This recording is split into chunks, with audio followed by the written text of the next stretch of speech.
Selamat datang di channel Update Catur Indonesia. Kali ini, saya akan membahas pertandingan di kota Tallinn pada tahun 1973 antara Mikhail Tal melawan Paul Keres. Mikhail Tal menggunakan buah putih, sedangkan Paul Keres menggunakan buah hitam. Langsung saja, sebagai putih, Tal membuka permainan dengan pion ke E4. Dibalas pion ke E5. Kuda ke F3. Kuda ke C6. Gajah ke B5. Pembukaan Ruy Lopez. Dibalas pion ke A6, pertahanan Morphy. Dan gajah mundur ke A4. Dilanjut D6. Memperkuat pusat dan membuka jalur gajah terang. Rokade. Gajah ke D7. Dan pion ke C3. Mengamankan gajah terang dan juga mendukung pion D untuk maju ke depan. Lanjut kuda ke E7. Pion ke D4. Kuda manuver ke G6. Benteng ke E1. Secara tidak langsung, menekan Raja Hitam ke depan. Gajah ke E7, mempersiapkan rokade. Dan kuda ke D2, mengembangkan kuda. Pion ke H6, menguasai petak G5. Kuda ke F1, berencana menempati petak E3 atau G3 ke depan. Gajah ke G5, menawarkan pertukaran gajah. Tal membalas dengan gajah ke E3. Juga menawarkan pertukaran balik, tapi di petak yang sekaligus akan ditempati kuda. Inilah cerdiknya Mikhail Tal. Lanjut gajah pukul gajah. Kuda pukul gajah. Hitam rokade. Dan gajah ditarik ke C2. Melindungi pion pusat ke depan. Benteng ke E8. Menteri ke D2. Menghubungkan kedua benteng. Benteng ke C8. Mungkin rencananya untuk mendorong pion ke depan nantinya. Dan G3. Menguasai petak F4 dan H4. Dilanjut, Menteri ke F6 mengancam kuda. Tanpa menyelamatkan kuda. Kuda ke D5 mengancam balik menteri. Menteri pukul kuda. Gajah ke D1, mengancam menteri. Saat ini, sebenarnya Menteri Hitam sudah terjebak. Namun sayangnya, Paul Keres menemukan langkah brilian dengan kuda ke H4. Tujuannya jelas. Jika gajah pukul menteri, maka ada kuda pukul gajah menggarpu raja dan juga menteri. Oleh sebab itu, Mikhail Tal memilih pion pukul kuda. Lanjut menteri ke H3, mengancam pion. Dan coba kalian cari, langkah apa yang akan dimainkan Mikhail Tal di posisi ini. Langkah itu ialah kuda ke F6, menggarpu raja dan benteng. Raja geser ke H8. Sebelumnya, bagaimana jika pion pukul kuda? Jika pion pukul kuda, maka ada menteri pukul pion. Pion pukul pion. Raja berpindah. Kuda ke E5. Benteng ke G1, skak. Gajah menutup. Benteng ke G3 ancam menteri. Menteri ke F1, skak. Benteng kembali ke G1. Menteri kembali juga ke H3. Benteng kembali ke G3. Dan permainan akan berakhir draw. Oleh sebab itu, Paul Keres tidak menginginkan hal itu karena merasa sudah unggul. Kita kembali ke permainan aslinya. Kuda pukul benteng. Benteng pukul kuda. Pion ke H5. Mengamankan pion. Gajah ke G4. Menekan pion 2 kali. Menteri ke E3. Mengancam menteri. Menteri pukul pion. Raja ke H1. Mempersiapkan benteng aktif ke depan. Gajah pukul gajah.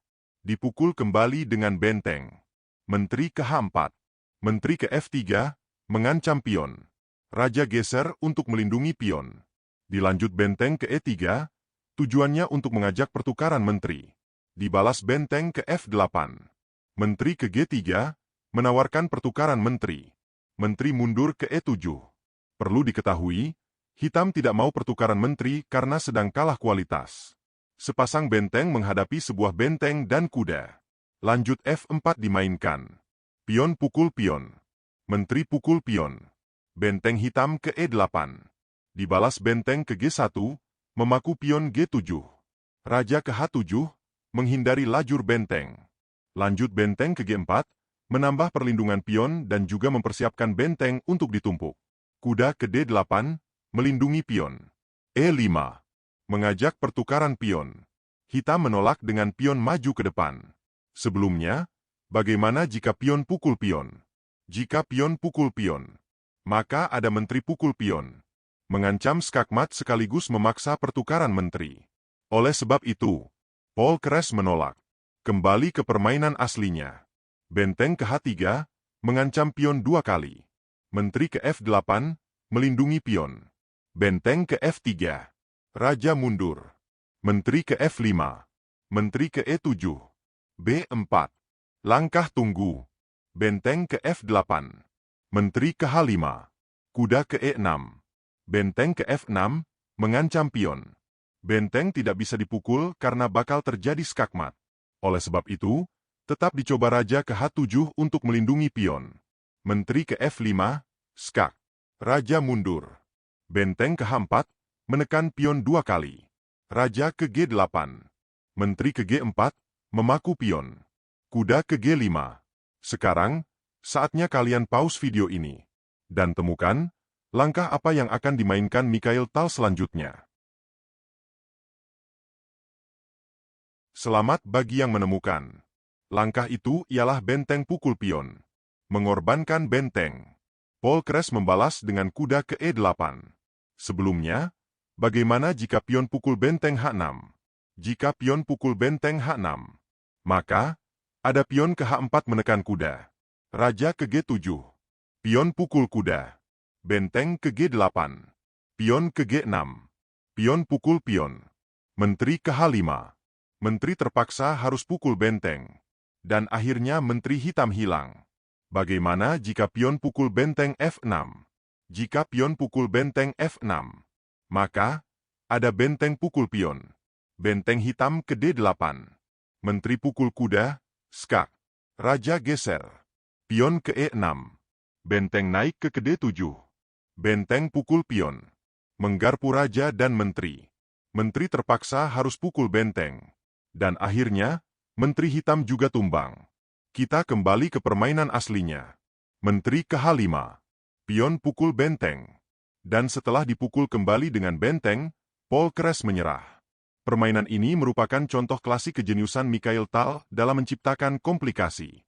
Ia tidak takut mengorbankan perwiranya demi inisiatif serangan yang beragam. Berikut adalah data statistik dalam pertandingan ini. Mikhail Tal menang dengan berhasil menemukan 3 langkah brilian. Bagaimana menurut kalian tentang pertandingan kali ini? Terima kasih telah menonton video ini sampai habis. Jangan lupa untuk menekan tombol subscribe agar kalian tidak ketinggalan video terbaru dari channel ini. Salam Update Catur Indonesia.